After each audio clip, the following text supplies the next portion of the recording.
வக்ரதுண்ட மகாகாய சூரியகோடி சமப்பிரப அபிக்னம் குருமே தேவ சர்வகாரியேஷு சர்வதா. தென்னாட்டுடைய சிவனை போற்றி, என் நாட்டவர்க்கும் இறைவா போற்றி. அன்பர்களே, நண்பர்களே, இந்த புத்தம் புதிய காணொலியில் உங்கள் அத்துணை பேரையும் சந்திப்பதில் மிக்க மகிழ்ச்சி கொள்கிறேன். இன்னைக்கு நம்ம பார்க்க போகிறது குரு வக்ர பயிற்சி பலன்கள் 2024 வரிசையில் மிதுன ராசி. அதாவது 9ஆம் தேதி October 2024 9th of October 2024 4th February 2025 வரைக்கும் குரு பகவான் மிருகசீரிட நட்சத்திரத்திலே வக்ரமாகி அதிலேயே வக்ர நிவர்த்தி அடைவார். இந்த காலகட்டங்கள் 5 மாதம் 12 ராசிகளுக்கான பலன்கள் பார்க்குற வரிசையில் இன்னைக்கு நம்ம பார்க்க போகிறது மிதுன ராசி. காலபுருஷனுடைய 3ஆம் வீடு, புதன் பகவான் ஆட்சி பெறக்கூடிய வீடு. அதாவது மிருகசீரிடம் 3ஆம் பாதம் தொடங்கி புனர்பூசம் 3ஆம் பாதம் வரை நட்சத்திரங்களை கொண்ட ஒரு அற்புதமான ஒரு வீடு.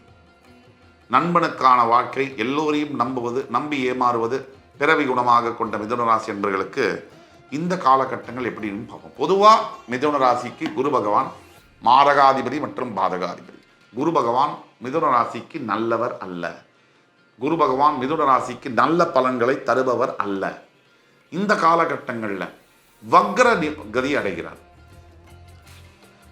வக்ர பலன்களை கணிக்கும் பொழுது ரொம்ப கவனமாக கணிக்க வேண்டும்.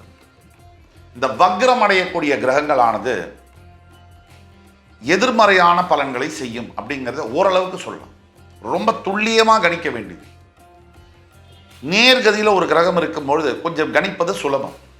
வக்ரகதி அடையும் பொழுது அந்த வக்ரகதி, அந்த கிரகம் எந்த ஸ்தானத்தில் இருக்கின்றதோ அந்த ஸ்தானமான பொதுவாக அந்த கிரகம் உங்கள் ராசிக்கு வேண்டப்பட்ட கிரகமா வேண்டாத கிரகமா, மறுபடி அந்த கிரகமானது உங்கள் ராசிக்கு என்ன செய்வார் நேர்கதியில் இருக்கும்பொழுது, வக்ரகதி அடைந்தால் என்ன செய்ய முடியும், எந்த நட்சத்திர பாதத்தில் இருக்கிறது என்பதையெல்லாம் வைத்து தான் கிரகங்களை ஓரளவிற்கு துல்லியமாக. இதுக்கும் மேலே நிறைய ஸ்டெப்ஸ் இருக்கு. இப்போ வக்ரகதி ஆகக்கூடிய குரு பகவான் மிதுன ராசிக்கு அருமையான பலன்களை தருவார் அப்படிங்கிறது தான் சத்தியமான ஒன்று. இயற்கையில் எதிரியான ஒரு கிரகம் வக்ரகதி அடையும் பொழுது தன் இயல்பு தன்மையை இழந்து எதிர்மறையான தன்மையை பெறுகிறது. உங்களை எதிர்க்க வேண்டும் என்று நினைக்கின்ற குரு பகவான் தன் இயல்பு தன்மையை இழந்து வக்ரகதியில் உங்களுக்கு நற்பலன்களை 2 மடங்காக செய்ய கடமைப்பட்டவராக மாறுகின்றார் என்பதுதான் கடவுள் மீது ஆணை.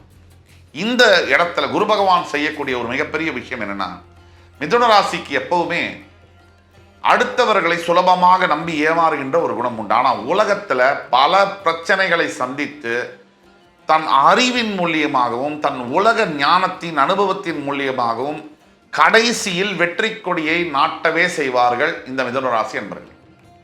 எவ்வளவு பிரச்சனை வந்தா என்ன சார், நிதானத்துடனும் புத்தி கூர்மையுடனும் உலக அறிவுடனும் செயல்பட்டு கடைசியில் மிதுன ராசி என்பவர்களாகி நீங்கள் தான் வெற்றி பெறப் போகிறீர்கள், வெற்றி பெறுவீர்கள். இது சத்தியம். இதுக்கும் மீறி மிதுன ராசியில் நான் இருக்கேன், என்னால் வெற்றி பெற முடியவில்லை அப்படின்னா உங்களுடைய சுய ஜாதகம் காரணமாக இருக்கும். இப்போ நம்ம பேசக்கூடிய எல்லா பலன்களும் பொது பலன்களே. தனிப்பட்ட உங்களுடைய வாழ்க்கைக்கான பலன்கள் தான் 80% ஜனன ஜாதகம் தான் வேலை செய்யும். 20% தான் பொது பலன்கள் வேலை செய்யும். இருந்தாலும் இந்த 20% வேலை செய்யும். ஒரு கார் அப்படிங்கிறது உங்கள் ஜனன ஜாதகம், அதில் இருக்கிற பெட்ரோல் அப்படிங்கிறது இப்போ நம்ம சொல்லக்கூடிய பலன்கள்.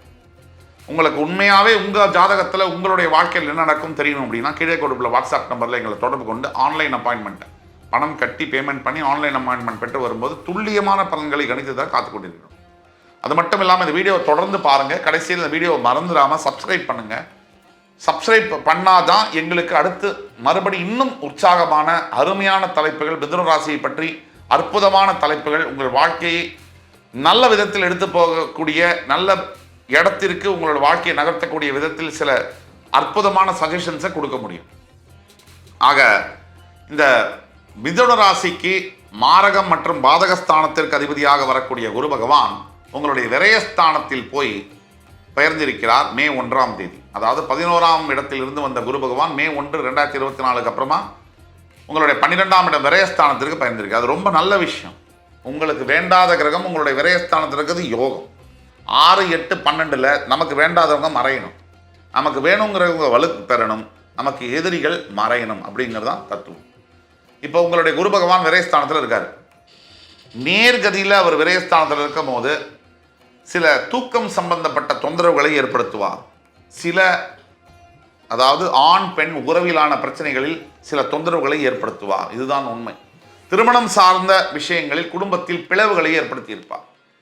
திருமணம் சார்ந்த விஷயங்களில் குடும்பத்தில் சில ஒற்றுமை இல்லாத வாக்குவாதங்களை ஏற்படுத்தியிருப்பார்.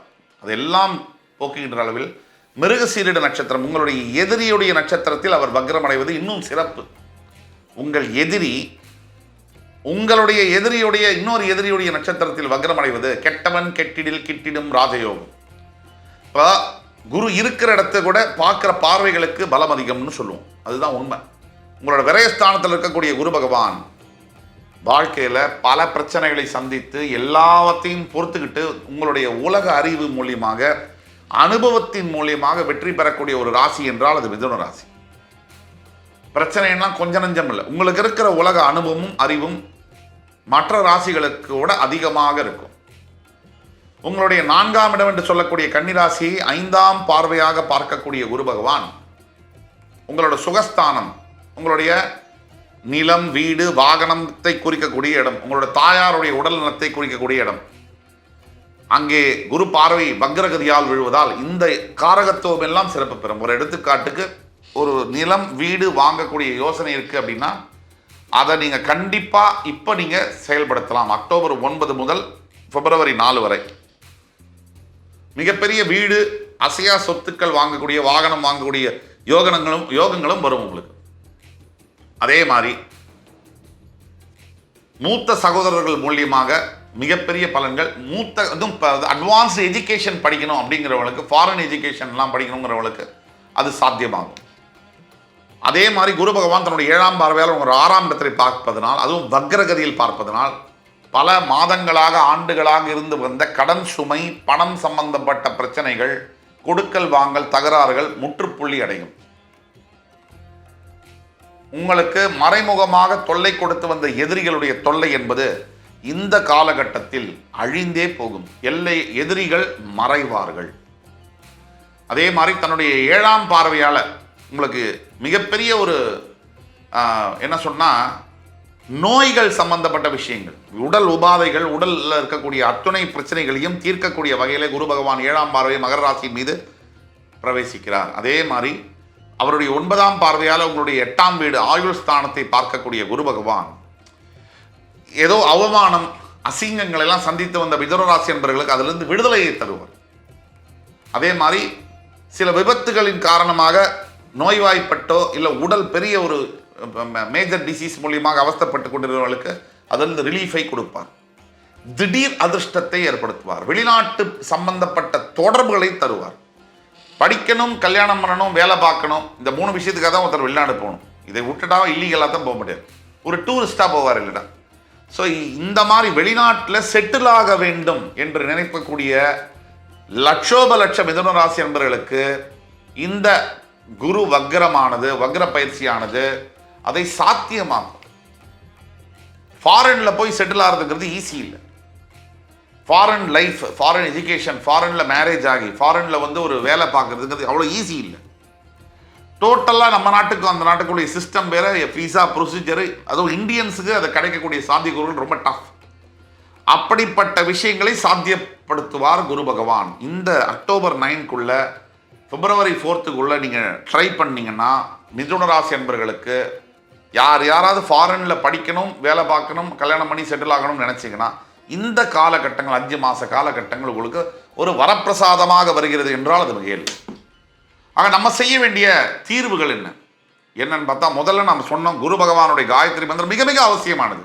அத்துணை ராசிக்காரர்களுக்கும் குரு பகவானுடைய காயத்ரி மந்திரம் என்பது மினிமம் ஒரு 21 முறையிலிருந்து 101 முறை வரைக்கும் அவரவர் வசதிக்கேற்ப சொல்ல வேண்டும். 2ஆம் விஷயம் என்னன்னா, உங்களுக்கு பாடம் சொல்லி கொடுத்த குருமார்களை நீங்கள் சந்தித்து அவங்களுக்கு ஏதாவது உதவி தேவைன்னா அதை செய்யும்போது மிகப்பெரிய நல்ல பலன்கள் வரும். சாதாரணம் இல்லை, மிகப்பெரிய புண்ணியம் அது. அதே மாதிரி 3வது விஷயம் என்னன்னா, உங்களுக்கு அருகாமையில் இருக்கக்கூடிய நவகிரக ஸ்தலத்தில் உணவு தானமாக கொடுப்பது, உடைகள் தானமாக கொடுப்பது, எஸ்பெஷலி மஞ்சள் வஸ்திரங்களை தானமாக கொடுப்பது போன்ற விஷயங்களை நீங்கள் செய்யும் பொழுது வாழ்க்கையில் மாறா புகழும் தீரா செல்வமும் பெற்று அனைத்து யோகங்களையும் பெற்று விளங்குவதற்கு உங்களுக்கு குரு பகவான் வழி செய்வார். என் உயிரினும் மேலான மிதுன ராசி என்பவர்களே, அடுத்து வரும் காணொலியில் மறுபடி இதைவிட அற்புதமான தகவல்களுடன் ரொம்ப அழகான தலைப்புடனும் உங்களை மறுபடி வந்து சந்திக்கும் வரை உங்களிடமிருந்து விடைபெறுவது உங்கள் சுபாஷ் பாலகிருஷ்ணன். நன்றி, வணக்கம், வாழ்க வளமுடன்.